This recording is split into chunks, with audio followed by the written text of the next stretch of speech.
ચલો વિદ્યાર્થી મિત્રો, વન ટોપ અવયવના દાખલાઓ માટે ઘણા બાળકોના ઉદાહરણ નંબર 1.12 અને 1.13 એમાં પ્રોબ્લેમ હોય છે. ચોપડી ગાઈડ એ બધાની અંદર રેગ્યુલરમાં જે રીતો બતાવી છે એના કરતાં ઘણી સહેલી રીત અને સાદી રીત આપણે સહેલી રીત લઈને આવ્યા છીએ. તો ખરેખર કહું છું, આ વિડીયો અંત સુધી જોજો, મજા આવશે. બીજા વિદ્યાર્થી મિત્રોને એટલો શેર કરો કે આ દાખલા પ્રત્યે જે બધાની કન્ફ્યુઝન છે એ દૂર થઈ જાય. ગણે તો છે જ બધા, પણ અઘરી સિસ્ટમથી ગણતા હોય છે. આપણે સહેલી સિસ્ટમથી ગણવાનો પ્રયત્ન કરીશું. તો શરૂ કરીએ છીએ આપણે ઉદાહરણ નંબર 1.12. 25 ગ્રામ બેન્ઝીનમાં ઓગાળેલા 2 ગ્રામ બેન્ઝોઇક એસિડ, એટલે 25 ગ્રામ બેન્ઝીન આપણો દ્રાવક થઈ ગયો. એમાં ઓછા પ્રમાણમાં જે હોય દ્રાવ્ય કહેવાય, એટલે 2 ગ્રામ બેન્ઝોઇક એસિડ આપણો દ્રાવ્ય કહેવાય. બેન્ઝોઇક એસિડ પહેલાં પણ આવ્યો છે, આપણે આ રીતે દર્શાવી શકીએ એને. બેન્ઝીન ઉપર COOH, એટલે આ બેન્ઝીન માટે C6H6 હોય, એટલે C6H5 કહીએ. અહીંયાથી એક હાઇડ્રોજન ગયો એટલે આ સમૂહ જોડાયો, એટલે C6H5 COOH. આ રીતે આપણે એનું સૂત્ર લખી શકીએ. એનું ઠાર બિંદુ અવનયન આપ્યું, એટલે પહેલાં લખતા જઈએ, ડિટેલ્સ પહેલાં વાંચી દઈએ. ચલો, રકમ ઓવરઓલ પતાવી દઈએ. ઠાર બિંદુ અવનયન આપ્યું છે. ઠાર બિંદુમાં ઘટાડો આટલો આપ્યો છે. બેન્ઝીન માટે KF આટલો આપ્યો છે. જો એસિડ દ્રાવણમાં દ્વિઅણુ બનાવતો હોય તો એસિડનું કેટલા ટકા સુયોજન એટલે ભેગા થવું, જોડાવું, સંયોગીકરણ થવું. વિયોજનનો મતલબ થાય છૂટા પડવું, સુયોજનનો મતલબ ભેગા થવું. તો ડિટેલ આપણને શું ખબર પડે આનામાંથી? તો દ્રાવકનું વજન આપી દીધું W1 25 ગ્રામ, 2 ગ્રામ દ્રાવ્ય છે એટલે W2 મળી જાય આપણને 2 ગ્રામ. જો અણુભારની જરૂર પડે તો બેન્ઝીનનો થશે તમારો M1, અને લખી દઈએ આગળ એટલે સ્પષ્ટતા થઈ જાય. W1 કોનું છે? આ બેન્ઝીનનું છે, અને W2 બેન્ઝોઇક એસિડ માટે, ટૂંકમાં યાદ રહે માટે બેન્ઝીન અને બેન્ઝોઇક એસિડ, બરાબર. તો એનું M2 શોધી દઈએ આપણે હાલ જ. 6 કાર્બન એટલે 12 6 72, H5 અને આ 6 એટલે 6 કાર્બનના 12 16 દુ 32. સરવાળો કરી દઈએ આપણે તો 72 વત્તા 6 વત્તા 12 વત્તા 32. જરૂર પડશે આપણને આગળ, એટલે ખ્યાલ હોવો જો. આ બેન્ઝોઇક એસિડનો છે. બેન્ઝીનનો આપણે ગણીએ તો C6H6 12 6 72 અને 6 78, એટલે આનો 78 આવશે. બંને ગ્રામ પર મોલ, બરાબર. આના આધારે આપણે ગણતરીમાં ઉપયોગ લઈ શકીએ, એટલા માટે આપણે ડાયરેક્ટ શોધી દીધું, બરાબર. ઠાર બિંદુ અવનયન એટલે ઠાર બિંદુમાં થતો ઘટાડો, ΔTF કહેવાય બેટા, 1.62 કેલ્વિન. બેન્ઝીન માટે KF આપી દીધો 4.9 કેલ્વિન કિલોગ્રામ પ્રતિ મોલ. જો એસિડ દ્રાવણમાં દ્વિઅણુ બનાવતો હોય, દ્વિઅણુનો મતલબ શું થાય? દ્વિઅણુનો મતલબ શું થાય બેટા? દરેકને ખ્યાલ હોવો જોઈએ. બેન્ઝોઇક એસિડનું સૂત્ર શું? તો C6H5 COOH. આપણે 2 મોલ લઈએ છીએ. જ્યારે આને ઓગાળવાનો પ્રયત્ન કરીએ છીએ આપણે બેન્ઝીનમાં, આ બંને અધ્રુવીય પદાર્થો એટલે એકબીજામાં ઓગળે, બરાબર. તો આ મૂળ તો બેન્ઝીનની પ્રોડક્ટ છે, એટલા માટે આપણે અધ્રુવીય લઈએ છીએ, બરાબર. બાકી આ સમૂહના અંદરથી આયનો છૂટા પડશે, આના અંદરથી નહીં. ઓકે. હવે આ બંને જ્યારે ઓગળે છે એકબીજામાં તો દ્વિઅણુ બનાવો છો. આ દ્વિઅણુનો મતલબ શું થાય? તો આ 2 અલગ અલગ અણુઓ છે, પછી સાથે અંદર જઈને કમ્બાઈન થશે. આયનીકરણ નહીં પામો, વિયોજન નહીં થાય એમનું, સુયોજન થશે. મતલબ 2 જુદા જુદા અણુ ભેગા થઈ જશે, એટલે દ્વિઅણુ બનાવો. એ C6H5 COOH ટ્વાઇસ. કોઈ કે સાહેબ આમાં શું ફેર? આ 2 અલગ અલગ અણુઓ દર્શાવે છે, જ્યારે આ 2 કમ્બાઈન ભેગો અણુ બતાવે છે, એકબીજા સાથે બોન્ડિંગ બનાવી દીધો હોય એવો અણુ બતાવે છે, બરાબર. ઇક્વેશનને બોન્ડિંગવાળું બતાવવાની જરૂર નહીં, સમજવાની જરૂર છે અહીંયા આગળ. તો આના ઉપરથી આપણે શું કહીએ કે n બરાબર આપણા 2 છે. દ્વિઅણુ બનાવે છે, n બરાબર 2 છે. તો કેટલા ટકા સુયોજન થયું છે? સુયોજનની વાત કરીએ તો percentage of X કહેવાય. સુયોજન શું કહેવાય? percentage of X. સુયોજન. વિયોજનના આપણે શું કહીએ છીએ? આલ્ફા કહીએ છીએ. વિયોજન અંશના આલ્ફા અને વિયોજન અચળાંકને KA કહીએ છીએ, બરાબર. તો સુયોજન તમારું કેટલા ટકા થયું હશે એ શોધવાનું છે. તો બહુ સિમ્પલ રીત છે આની. તો percentage of X બરાબર, સૂત્ર ટૂંકમાં યાદ રાખજો, 1 - I ઇન્ટુ n/n - 1. બહુ સિમ્પલ સૂત્ર છે. આ એક જ સૂત્રના ઉપરથી દાખલો પૂરો થઈ જશે. હવે રકમના થોડી હટાવીને આપણે આપણું બોર્ડ ક્લિયર કરીએ, સ્પેસ લઈએ દાખલા માટે. તો આ સૂત્રની અંદર આપણે કિંમત શોધવાની. એના માટે એન તો તમારા જોડે છે જ બેટા, બહુ સહેલી સિમ્પલ રીત છે, ટૂંકમાં દાખલો પતી જશે. પણ આઈ શોધવાનો, તો આઈ શેના ઉપરથી આવશે? ડેલ્ટા ટીએફ ઉપરથી આવશે. તો આપણે ઇક્વેશન મૂકી દઈએ, delta TF is equal to KF into એમને, આવું સૂત્ર છે ને બેટા, ડેલ્ટા ટીએફ બરાબર KF into M into I. તો કેએફ ઇન્ટુ મોલાલિટીની જગ્યાએ શું આવશે? W2 upon M2 W1 into 1000 into I. તો ડેલ્ટા ટીએફ તમને આપેલો છે, આ બધામાં શોધવાનું શું? તો આઈને કરતા બનાવો. તો આઈ બરાબર શું થશે? આ ઉપર જશે, ડેલ્ટા ટીએફ ગુણ્યા M2 ગુણ્યા W1 છેદમાં આ ત્રણેય પદ નીચે જશે, KF ગુણ્યા W2 ગુણ્યા 1000. ખબર પડી? આને કરતા બનાવ્યો, આઈ શોધવાનો છે. તો આઈ એડ કરીએ છીએ આપણા સૂત્રની અંદર. તો આ છેદવાળા આ બાજુ જાય એટલે અંશમાં જશે, અને આ KF W2 1000 નીચે આવશે, આ બાજુ જાય એટલે આઈ મળી જશે. કિંમત મૂકી દઈએ, ડેલ્ટા ટીએફ કેટલો? 1.62, M2 જો જરૂર પડી ને 122, W1 25, KF 4.9, W2 2 ગ્રામ ગુણ્યા 1000. ચલો કેલ્ક્યુલેટર વાપરો. 1.62 ગુણ્યા 122 ગુણ્યા 25 ભાગ્યા 4.9 ભાગ્યા 2 ભાગ્યા 1000. 0.504. પાછળ એકડો છે લખવો હોય તો 0.541. આ તમારા આઈની વેલ્યુ થઈ. બહુ મહત્ત્વની વસ્તુ છે, બહુ નાનો દાખલો, અંદરની રીતે જવા જઈશો તો થોડો અઘરો પડી શકે છે. હવે આની અંદર કિંમત મૂકવાની રહી આપણે, તો 1 માઇનસ આઈ એટલે 0.5041. હવે સુયોજનના ટકા શોધવાના, એટલે ટકા કોના આધારે? 100ના આધારે, ગુણ્યા 100 સૂત્રમાં એડ કરી દેવાનું. તો 1 માઇનસ આઈ કર્યા, સૂત્ર આ છે બેટા, 1 માઇનસ આઈ n/n-1 ઇન્ટુ 100. ટકા સુયોજન કીધું તો એકલું આવશે, સુયોજનના ટકા તો ગુણ્યા 100 કરી દેવાના. ગુણ્યા એનની વેલ્યુ કેટલી છે? 2 ભાગ્યા 2 માઇનસ 1. તો આમાંથી આ બાદ કરવાનું રહ્યું આપણા જોડે, તો 1 માઇનસ 0.5041 ઇઝ ઇક્વલ ટુ આવું મળે છે 0.4959 ગુણ્યા 2 માં 1 જાય તો 1 એટલે 2 જ રહેશે, ગુણ્યા 2. જવાબ આવે છે 0.99.18. ઓકે, આ આટલાનું જ આપણે સાદુરૂપ આપ્યું છે, જો ગુણ્યા 100 કર્યા નહીં. આ સુયોજન મળ્યું, સૂત્રમાં ગુણ્યા 100 પાછળથી કર્યા મેં ટકા માટે, બરાબર. તો હવે ટકાની માટે આની અંદર ગુણ્યા 100 કરીએ તો કેટલા આવશે? 99.18%. આટલા ટકા સુયોજન થયું હશે. ચોપડીનો એક્ઝેક્ટ જવાબ. સારામાં સારી સહેલી રીત, એક જ સૂત્રની વાર્તા પૂરી. ગુણ્યા 100 મેં સાથે કર્યા, બરાબર. તમે કશું ના કરો, છેલ્લે ગુણ્યા 100 કરી દો તો ચાલે પર્સન્ટેજ માટે.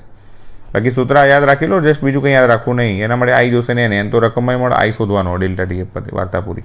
ઓકે, આ તો તમારું ઉદાહરણ નંબર 1.12. ચલો નેક્સ્ટ ઉદાહરણ માટે જઈએ આગળ આપણે. ચલો વિદ્યાર્થી મિત્રો, ઉદાહરણ નંબર 1.13 જોઈએ.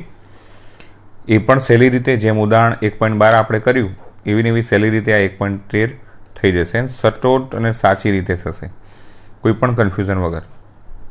1.06 ગ્રામ પર ml ઘનતા ધરાવતા, આટલી ઘનતા ધરાવતા 0.6 ml એસિટિક એસિડ આપ્યો છે.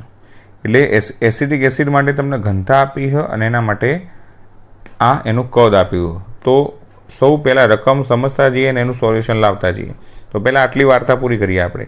તો ઘનતા એટલે ડેન્સિટી, ઘનતા બરાબર દળ ભાગ્યા કદ, એટલે દળ ભાગ્યા કદ, બરાબર.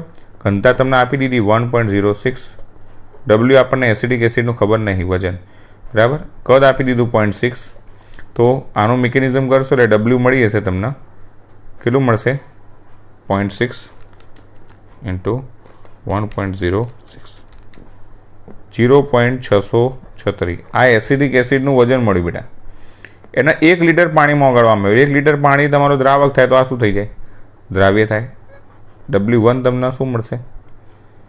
આ લખી દઈએ એટલે ખબર પડે. CH3COOH છે, W2 છે, અને પાણી છે એ શું તમારું દ્રાવક છે. 1 લીટર એટલે 1000 ml અથવા તમે ગ્રામે કહી શકો, કેમ કે એની ઘનતા 1 હોય. તો એસિડિક એસિડને શેમાં ઓગાળ્યો છે? 1 લીટર પાણીમાં ઓગાળ્યો. કેટલા એસિડિક એસિડને? તો 0.636 ગ્રામ. 0.636 ગ્રામ એસિડિક એસિડને 1 લીટર પાણી એટલે કે 1000 ml પાણીમાં ઓગાળવામાં આવ્યો છે. પ્રશ્ન થાય સાહેબ આ કેમ આપ્યું? બસ તમને કન્ફ્યુઝન માટે આપ્યું છે. દળ શોધવાનું તો એસિડિક એસિડનું ઘનતા બરાબર દળ ભાગ્યા બરાબર ઘનતા બરાબર દળ ભાગ્યા કદ, એના પરથી વજન તમને મળી ગયું, દળ મળી ગયું. હવે શું કહે છે?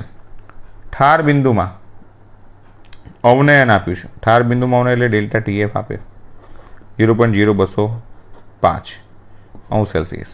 ચેન્જ કરવાનો નહીં, આના યાદ રાખજો. એને અવલોકિત કરવામાં આવ્યું. બરાબર. વોન્ઠપ અવયવ I શોધો અને એસિડનો વિયોજન અચળાંક એટલે કે બરાબર શોધો. આને કહેવાય વિયોજન અચળાંક. આટલી ડિટેલ બેટા દાખલાની અંદર આપણને આપેલી છે. એના ઉપરથી આપણે સરસ મજાનો દાખલો ગણવાનો છે. કઈ રીતે ગણીશું? તો પહેલાં સિસ્ટમ જોઈ લઈએ દાખલાની. દાખલાની સિસ્ટમ શું છે, શોધવાનું શું. ઘણીવાર દાખલાઓ યાદ રાખતા હોય બાળકો, યાદ ના રાખશો. શું આપેલું છે નોંધી લો. હંમેશા દાખલા સોલ્વ કરવા માટેની બેસ્ટ રીત કઈ? તો રકમને ઓળખો. રકમ તમારો ભગવાન છે બેટા. જો તમે રકમને ગ્રહણ કરી શકશો, એની માહિતીને ગ્રહણ કરી શકશો, તો જવાબ તમારા હાથમાં છે. રકમ સમજી ના શકે અને દાખલો યાદ કરીને ગણવાનો પ્રયત્ન કર્યો, દેન યુ આર ફાયર. નહીં થાય. તો દાખલા માટેની સરળ રીત શોધવાનું શું? I અને K. તો પહેલાં K શોધવાની વાત કરીએ તો K બરાબર સૂત્ર શું?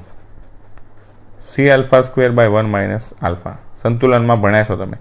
આપણે ચોપડીની રીતથી નહીં ગણતા, આપણે અલગ રીતથી ગણીએ છીએ, પણ જવાબ ચોપડીનો જ લાવીશું. બરાબર. એના સંલગ્ન લાવીશું.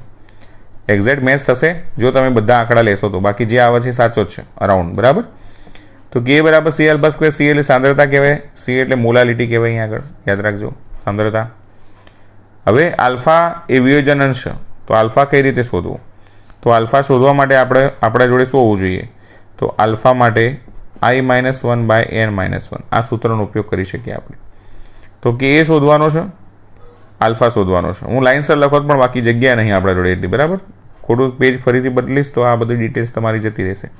તો એ ટ્રાય કરીએ આપણે, આની અંદર સમાપ્ત થઈ જાય દાખલો એનો. તો K શોધવા માટે સૂત્ર છે C⁴² એના માટે આપણે આલ્ફા જોશે, તો આલ્ફા શોધવો પડે I-1/n-1. યાદ રાખજો, I-1/n-1. હવે આની અંદર ડિટેલ્સ શું છે? તો એ તો ખબર પડી જશે. એસિડિક એસિડમાં 2 આયનો છૂટા પડે. કયા? CH3CH અને H+. એટલે સીધું n બરાબર આપણા 2 મળી જશે. લખવાની જરૂર નહીં પણ તો આપણે લખી દઈએ CH3COOH. એના અંદર શું થશે? પાણીની અંદર ઓગાળો એટલે CH3COO- બનશે અને H+, એટલે 2 આયન મળશે. n બરાબર 2 થઈ ગયા તમારા. n મળી ગયા. I શોધવાનો. I કોના ઉપરથી મળે? તમને હાલ જ હમણાં ગણ્યો આગલો દાખલો, ડેલ્ટા TF ઉપરથી મળશે. તો પહેલાં આપણે ડેલ્ટા TFનું સૂત્ર મૂકવાનું થાય છે. બરાબર. અને આ બધાની અંદર તમે જો C એટલે મોલાલિટી શોધવાનું કીધું છે. તો હવે આપણે દાખલા ઉપર જઈએ છીએ. રકમમાં જે આપ્યું છે આપણા જોડે છે અહીં આગળ.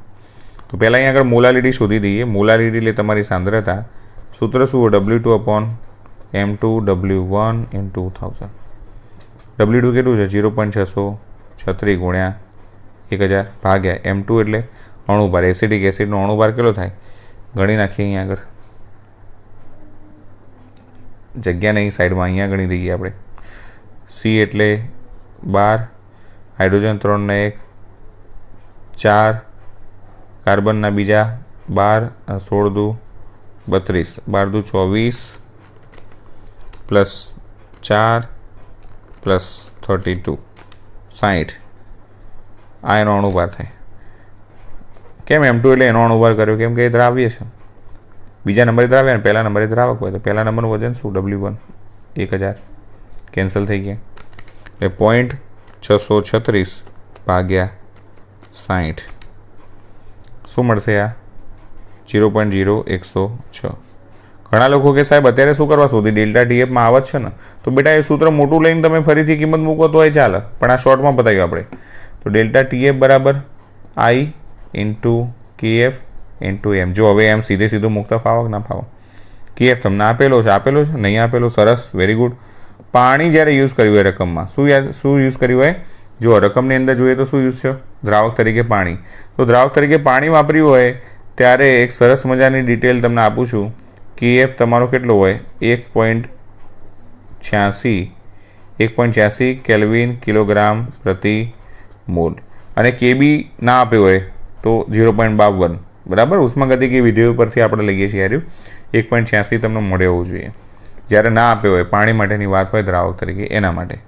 તો શોધવાનું શું આઈ, તો એના આઈને કરતાં બનાવીએ, પેલા બે નીચે જશે, delta TF by KF into M. આ બે જણા નીચે જાય ને બેટા, આઈને કરતાં બને. તો ડેલ્ટા TF કેટલો આપ્યો છે? 0.0205. થોડા ઝડપથી જઈએ છીએ કેમ કે ટાઈમપાસ કરવો જરૂરી નહીં આમ બહુ. હવે 12 સાયન્સમાં આવ્યા તમે, આટલું તો તમે શીખી જ શકો. KF એટલે 1.86 ગુણ્યા M એટલે સીધું શોધ્યું છે આપણે 0.0106. મૂકીએ કિંમત 0.0205. ફેરવવાનું નહીં આને બેટા, એમના એમ જ રાખવાનું છે. કન્ડિશન છે તમારા માટે. 86 ભાગ્યા 0.0. હા, એવા ગમે એવા દાખલા આના જેવા આવત નહીં જ ફેરવવાનું તમારે. 106. તમારો જવાબ આવે છે I બરાબર 1.03976. પૂરા આંકડા લેવાના આગ્રહ રાખશો તો પરફેક્ટ જવાબ આવશે. આપણે અહીંયા આગળ પોઈન્ટ પછી 4-5 આંકડા લઈએ છીએ. ચોપડીના જેવો જવાબ જોતો હોય તો પૂરેપૂરા આંકડા લેવાનો બેટા, 100% આવી જશે જવાબ. ચિંતા ના કરવું.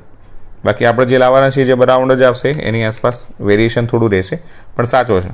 ચલો, I મળી ગયો 1.03976 -1 બાય n એટલે 2 -1 એટલે 1.03976 -1.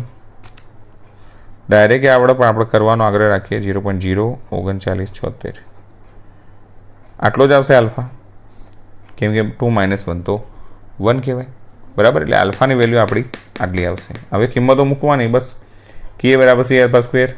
તો C એટલે તમારી મોલાલિટી 0.0106 ગુણ્યા આલ્ફાનો સ્ક્વેર એટલે 0.03976 એનો સ્ક્વેર બાય 1 માઇનસ આલ્ફા એટલે 0.03976 -1 કરી દઈએ આપણે. નીચેનું પદ પહેલાં શોધી દઈએ 0.96024. ઉપરવાળાની વાત કરીએ તો 0.03976 ગુણ્યા વર્ગ છે એટલે સેમ એસ ફરીથી 0.03976 સ્ક્વેર કરી દીધો આપણે ગુણ્યા 0.0106. તમને જવાબ કંઈક આવો મળે છે 0.123 વખત 0.1675. ઓકે, 16757 કરીએ ભાગાકાર ભાગ્યા 0.96024. જવાબ આવે છે 0.000175. તો 1.745 ગુણ્યા 10 1 2 3 4 5 -5. આ તમારો જવાબ આવે છે, બરાબર. સાચો જ જવાબ છે બેટા. અંદર 1.86 સમથિંગ આવે છે, આપણે 1.75 સમથિંગ આવે છે. 0.10 એટલો બધો કંઈ ફેર પડી જાય નહીં. એ છતાંય જો કેટલાક બાળકો અસંતુષ્ટ હોય, જે લોકો વધારે પડતી થોડી ખબર પડી ને, એટલે એવા વિદ્યાર્થીઓને કહી દો કે આંકડા પૂરા લો, જવાબ મળી જશે સેમ એઝ 1.8. આપણે પોઈન્ટ પછી થોડા આંકડાનો ઉપયોગ કર્યો છે. બધા આંકડાનો ઉપયોગ કરશો, આઈના બધા આંકડાનો, એટલે આના અંદર વેલ્યુએશન તમને મળી જશે. આ તો તમારો ઉદાહરણ નંબર 13. આવા જે પણ દાખલા પૂછાય આ રીતના, આ રકમના, તમે આના મદદથી, આ સૂત્રોના મદદથી ગણી શકો છો, બરાબર. સેમ એ સ્વાધ્યાયમાં ફ્લોરો એસિડિક એસિડના એમાં બધામાં આપણે વાપરીશું. આ નોર્મલ એસિડ છે. અતિમંદ હોય તો આ પદ અવગણી દેવાનું. મતલબ તમને હિન્ટ આપી દઉં તો આનાથી વધારે કાર્બન આપ્યા હોય 4 5 6 કાર્બન જેવા, તો એવા એસિડ માટે આપણે 1 - આલ્ફા અવગણવું હોય તો અવગણી શકીએ. ઓકે, તો અહીં આગળ સ્વાધ્યાયના દાખલા તો તમામ પૂરા થઈ ગયા છે. ઉદાહરણમાં મને 2 ગણાવવા જેવા લાગ્યા એટલે મેં ગણાયા. હવે લખાણ સંબંધિત બીજા બધા દાખલા એકંદરે સહેલા છે, પણ જો તમને કંઈ પ્રોબ્લેમ હોય તમે કમેન્ટ કરશો, એ દાખલો હું હવેથી વિડીયો બનાવીશ એના માટે. બાકી હવે આપણે ચેપ્ટર 2ના સ્વાધ્યાયના દાખલા ઉપર જવાનું છે. એ દાખલા શરૂ કરીએ છીએ આપણે ટૂંક સમયમાં. ઓકે, ચલો મળીએ પછી. લાઈક કરો, શેર કરો, સબસ્ક્રાઈબ કરો, બીજા તમારા જેવા મિત્રોને પણ શેર કરો. કમેન્ટ કરો બેટા, તો મને ખ્યાલ આવો તમને વિડીયો કેવા લાગે છે.